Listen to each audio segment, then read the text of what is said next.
ठीक है, विपिन शर्मा ये बताइए, क्या ये जो चुनाव है वो घोषणाओं का चुनाव है, दावों का चुनाव है, वायदों का चुनाव है?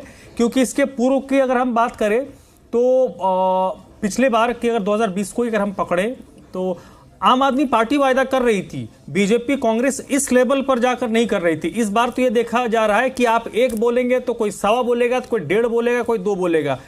इस बार के चुनाव में सबने अपने घोड़े खोल रखे हैं। धर्मराज जी, इसके मायने ये निकाले जाएंगे, ये चुनाव बहुत मायने रखते हैं, बहुत अहमियत वाले चुनाव हैं भाजपा के लिए और आम आदमी पार्टी के लिए। आम आदमी पार्टी के सामने कड़ी चुनौती है क्योंकि भाजपा ने जीत दर्ज करी है महाराष्ट्र हरियाणा में, और जिसकी उम्मीद नहीं थी।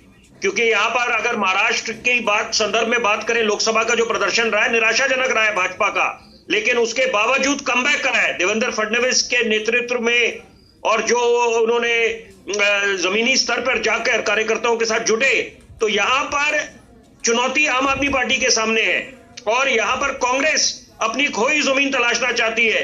तो यहां पर ये बिल्कुल it is on the expected lines कि यहां पर घोषणाओं की झड़ी लगी हुई है, लेकिन यहां पर वायदे वो करने चाहिए जो सही मायने में अंजाम तक पहुंचे, मुकम्मल हो, महज जुमलेबाजी बनके ना रह जाए। और ये बात मैं एक जनरलाइज स्टेटमेंट दे रहा हूं, सब पे लागू होती है, आम आदमी पार्टी, भाजपा, कांग्रेस। और देखिए, ये मुझे आपत्ति है इस शब्द से, रेवड़ी या फ्रीबीज, ये तो दायित्व बनता है, जिम्मेदारियां बनती है नेताओं की। एक सरल भाषा में अगर मैं समझाऊं आपके दर्शकों के लिए कि नेता कौन, नेता को आदर समझा जाता है, उससे काफी उम्मीदें होती है, बड़ा भाई होता है वो, और बुजुर्गों के लिए बेटा होता है।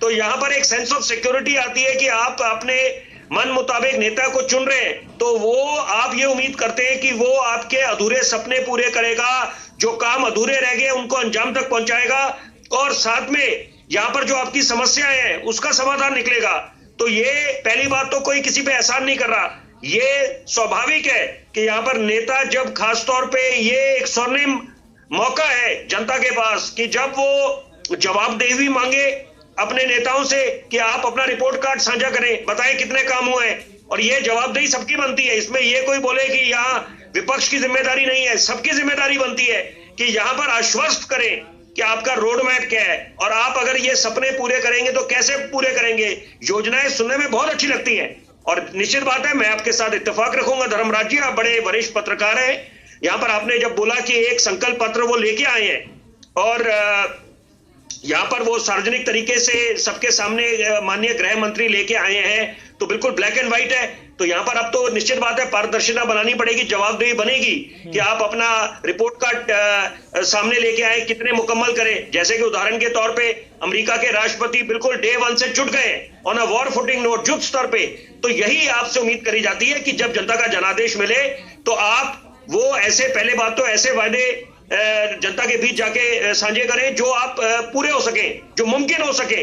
ऐसे नहीं कि महज आप शेख चिल्ली वाले वायदे कर दें। और सबसे बड़ी बात है कि अच्छी बात है युवाओं की तरफ सोच जा रही है, क्योंकि यहां पर अगर आपको राष्ट्र निर्माण करना है तो युवाओं को सशक्त करना पड़ेगा और बेरोजगारी को दूर करना पड़ेगा। और सही मायने में जो सरकार की महत्वाकांक्षी योजना है, make in India, skill India, digital India, उस पर अमल होना चाहिए, दिखना चाहिए। उसको देखने के लिए चश्मे लगाने की आवश्यकता नहीं होनी चाहिए। और एक शुरुआत मैं चाहता हूं, ये बात भी बिल्कुल सकारात्मक बात होनी चाहिए। पत्रकारों से उम्मीद करी जाती है कि हम लोग एक होलिस्टिक एनालिसिस करें, आकलन करें। तो यहां पर देखिए, सब सरकारों को श्रेय जाता है कुछ ना कुछ। अगर हम शीला दीक्षित जी की क्यों याद करते हैं, स्वर्गीय शीला दीक्षित जी को, क्योंकि जो उनके कार्यकाल में, उनके दौर में जो काम हुए थे अभूतपूर्व, प्रशंसनीय।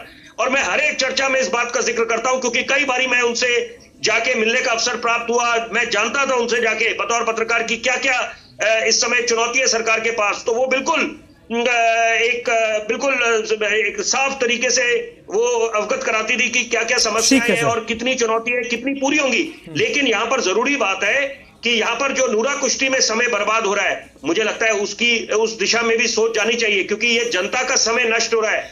और जरूरी बात है कि यहाँ पर इस समय उम्मीदें सातवें आसमान पर है, क्योंकि 21वीं सदी है और साथ में दिल्ली देश की राजधानी है। ऐसी मिसाल कायम होनी चाहिए जिसका अंतर्राष्ट्रीय पटल पे एक संदेश जाए और एक केस स्टडी बन के उभरे।